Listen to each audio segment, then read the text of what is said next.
অনেকেই আমারে জিজ্ঞেস করে, আপু সেটআপ পাওয়ার জন্য কি করতে হয়? তুমি কতদিনে সেটআপ পাইছো আর কিভাবে সেটআপগুলা পাইছো? কন্টেন্ট মনিটাইজেশন সেটআপ পাইতে কতদিন সময় লাগে আর কিভাবে ভিডিও আপলোড দেওয়া লাগে সবকিছুই থাকবে আজকের এই ভিডিওতে। আজকের ভিডিওটা সম্পূর্ণ দেখলে আপনারা জানতে পারবেন কিভাবে কন্টেন্ট মনিটাইজেশন সেটআপ পাওয়া যায় খুব তাড়াতাড়ি। আসসালামু আলাইকুম, কেমন আছেন আপনারা সবাই? আশা করি সবাই অনেক ভালো আছেন। আলহামদুলিল্লাহ আমি অনেক ভালো আছি। আজকের ভিডিওটা দুপুরের রান্নাবান্না থেকে শুরু করলাম। দুপুরের কড়া রোদের মধ্যে আইছিলাম কোলায় কিছু শাকসবজি নিতে। বেগুন গাছে দেখলাম কয়েকটা বেগুন হয়ে রয়েছে, তো ওইখান থেকে কয়েকটা বেগুন নিলাম আর কাঁচামরিচ গাছ থেকে কয়েকটা কাঁচামরিচও তুলে নিতেছি। আসলে ঘরে যদি কোনো পুরুষ মানুষ না থাকে তাইলে বোঝা যায় যে ঘরে পুরুষ মানুষ থাকাটা কতটা দরকার। আজকে দুপুরে রান্না করার জন্য আমার ঘরে ওরকম ভাবে কিছুই ছিল না। পরে চিন্তা করলাম কোলায় যেয়ে দেখি কিছু শাকসবজি আনতে পারি কিনা।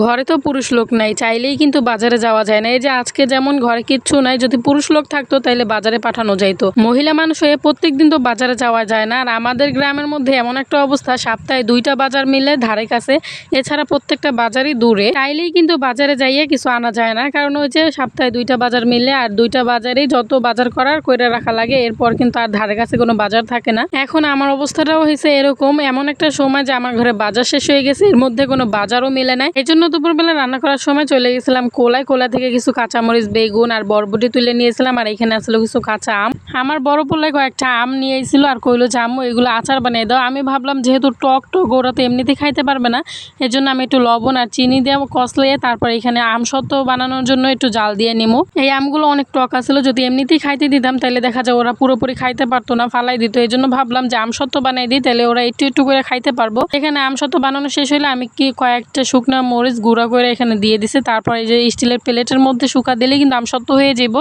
আম সত্ত্ব বানানো হয়ে গেলে আমি রান্না করার জন্য এখানে 4 পিস পাঙ্গাস মাছ আসছিল ঘরে, ওই 4 পিস পাঙ্গাস মাছ নিলাম। আর এখানে বেগুন, আলু এগুলো সবকিছু রেডি করে নিছি। তো বেগুন আলু দিয়ে পাঙ্গাস মাছ রান্না করবো, এই জন্য এখানে একটা কড়াইতে পেঁয়াজ দাগানি করে একটু রসুন বাটা দিয়ে দিছি। তারপর সামান্য একটু পানি, এখন পরিমাণ মতো হলুদ, লবণ, মরিচ এগুলো সবকিছু দিয়ে কষাই নিব। বাজারে যে বাজার করতে পারি নাই তাতে কি হয়েছে, আমি যে কৃষি দিছি ওইটা দিয়েও তো আমার একবেলা খাওয়া হয়ে যায় আমি যদি চেষ্টা করি। এই যে আমি কিছু বেগুন গাছ লাগিয়েছিলাম, ওইখান থেকে কিছু বেগুন এনে রান্না করতে পারলাম। তারপর কয়েকটা বরবটি ছিল, ওইটাও রান্না করতে পারলাম। সবকিছু ছিল অল্প অল্প, আর এই অল্প অল্প জিনিস দিয়ে কিন্তু আমাদের হয়ে যাবো। আজকে আমরা 3 জন ঘরে আছি, আমার 2 পোলা আর আমি। আমার ছোট পোলার তো আনাজপাতি ওরকম ভাবে খায় না, ওরা শুধু 1 পিস মাছ আর 2 পিস আলু হইলেই ওদের খাওয়া হয়ে যায়। এইখানে অল্প কয়টা বরবটি আছে, এর সাথে যদি 2টা আলু দিই তাহলে কিন্তু অনেকগুলা ভাজি হয়ে যাবে। আর এই ভাজি দিয়ে কিন্তু আমি 2 বেলা ভরপুর পেট ভরে খাইতে পারবো। এইখানে ভাজিটা রেডি করতে করতে আমার পাঙ্গাস মাছের তরকারিটা হয়ে গেছে। পাঙ্গাস মাছের তরকারিটা রান্না করা হয়ে গেলে এখন আমি আরেকটা কড়াই বসাই দিলাম ভাজি করার জন্য। এখানে আমি পেঁয়াজ আর কাঁচামরিচ কুচি দিয়ে দিছি। একটু রান্না করতে করতে আমি আপনাদের সব প্রশ্নের উত্তর দিয়ে দিব। অনেকেই আমারে জিজ্ঞেস করেন যে আপু তুমি কতদিনে সেটআপ পাইছো? সত্যি কথা বলতে গেলে এই সেটআপ পাইতে আমার প্রায় 1 বছর সময় লাগছে।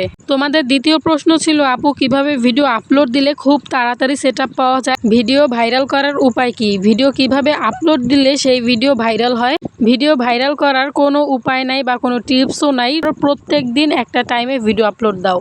ফেসবুক যতক্ষণ তোমার ভিডিও ভাইরাল না করবে ততক্ষণে তুমি যতই চেষ্টা করো না কেন তোমার ভিডিও তুমি কখনোই ভাইরাল করতে পারবে না। অনেকেই আবার আমাকে জিজ্ঞেস করেন আপু ছোট ভিডিওতে ইনকাম বেশি নাকি বড় ভিডিওতে ইনকাম বেশি? আমি তাদেরকে বলবো যারা খুব তাড়াতাড়ি সফলতা অর্জন করতে চাও, খুব তাড়াতাড়ি সেটআপ পাইতে চাও এবং কি সেটআপ পাওয়ার পর খুব তাড়াতাড়ি ইনকাম করতে চাও, তারা সবসময় বড় ভিডিও নিয়ে কাজ করো। প্রত্যেকদিন বড় ভিডিও দেওয়ার চেষ্টা করো, কারণ রিলসের থেকে বড় ভিডিওতে ইনকাম বেশি দিতেছে। সেটআপ পাওয়ার জন্য প্রথম ধাপে তোমাকে যেটা করতে হবে, প্রত্যেকদিন টাইম মেনটেন করে একই টাইমে ভিডিও আপলোড করতে হবে এবং কি অ্যাক্টিভ থাকতে হবে। একদিনও কিন্তু ভিডিও আপলোড দাও মিস করা যাইব না। যাই হোক, আমি যতটুকু জানি আর আমি যেভাবে সেটআপটা পাইছি ওইরকম ভাবেই তোমাদের সাথে শেয়ার করলাম। তো তোমাদের লাগে কথা কইতে কইতে যে কিন্তু আমার সব রান্না বান্না শেষ হয়ে গেছে। আজকে আমি রান্না করছিলাম বরবটি আলু দিয়ে ভাজি করছিলাম আর পাঙ্গাস মাছ দিয়ে বেগুন আলু দিয়ে রান্না করছিলাম।